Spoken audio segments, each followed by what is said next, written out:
My first name is Kitty, always Kitty on my birth certificate. I do have 9 lives. My name is David Katz. My parents were both professional musicians. My father was an orchestra conductor. My mother was a concert pianist. Music was constant in our house. My name is Hans Lowenbach. My life before Hitler was like any other German boy. My name is Dana Cohen. My maiden name was Danuta Siegel.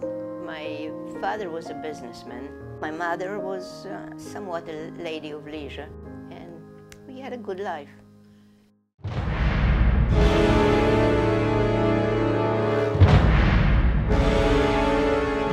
Germany invaded Poland in September 1939 from the west. Almost immediately after, Russians with their tanks came in from the east. My mother and myself left the apartment and went to our grandparents to hide in the cellars. We were bombed for about 3 to 4 weeks incessantly. And then when the sirens went off, we kids were allowed to go outside, and we saw there's more distraction. This building went down, that building went down, almost next to us, and the whole cellar shook. And that was my first frightening experience.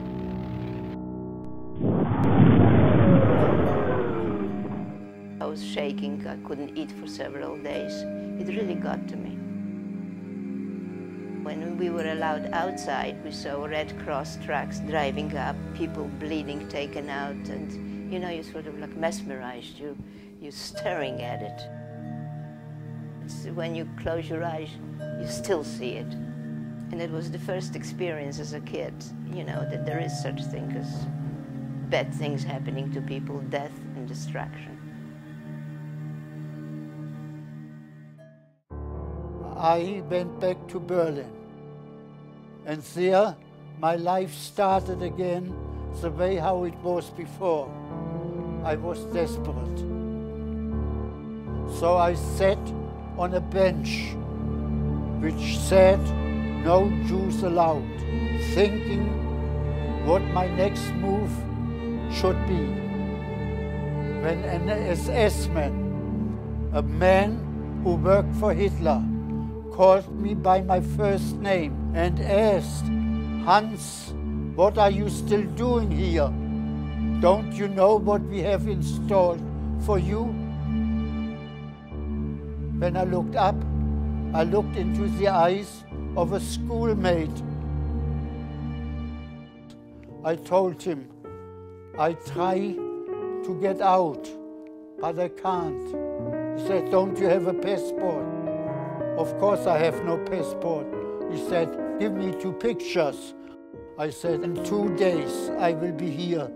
Now came the big question. Will he be there and still will help me as a Jew? When I came 2 days later, he was there. He had a passport, he had a stapler, he had a stamp. And now I had a real passport in my name, Hans Lowenbach. There was no doubt in my eyes. In the moment, I was a piece of home. And because I was a piece of home, I became a human being. In 1942, the law was passed that all Jews had to wear the yellow star so that they could be detected. And my father stood in line to purchase 3 stars. They were on a long sheet of cloth, and my mother had to cut out each one of them, and they were worn on the left-hand side with a J in the middle. The J stands for Juif or Yoda, and you had to pay for it. Every Jew had to pay for it. This box contained most of my mementos from World War II and the Holocaust. My mother managed to get 2 stars. The 3rd one was lost. I think one of these my father kept in his wallet at all times after the war. Why he did that is a good question. I don't know.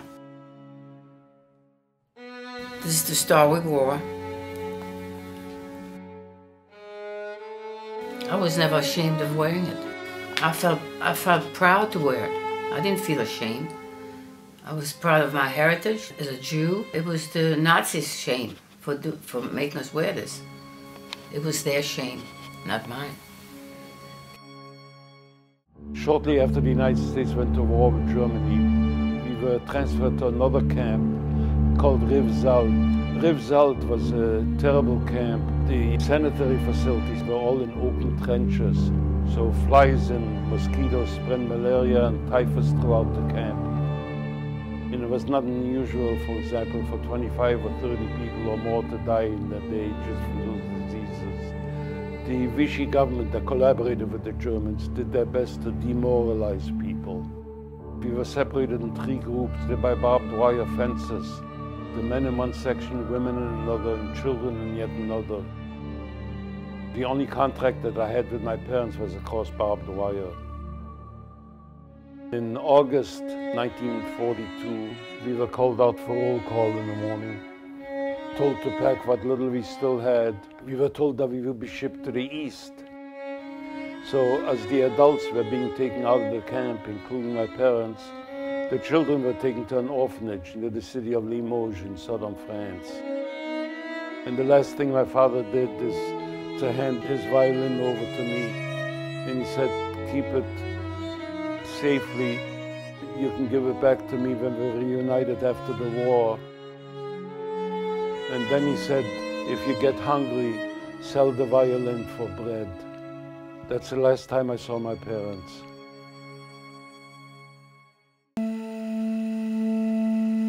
I felt it was important to speak because, you know, Holocaust survivors are an aging group.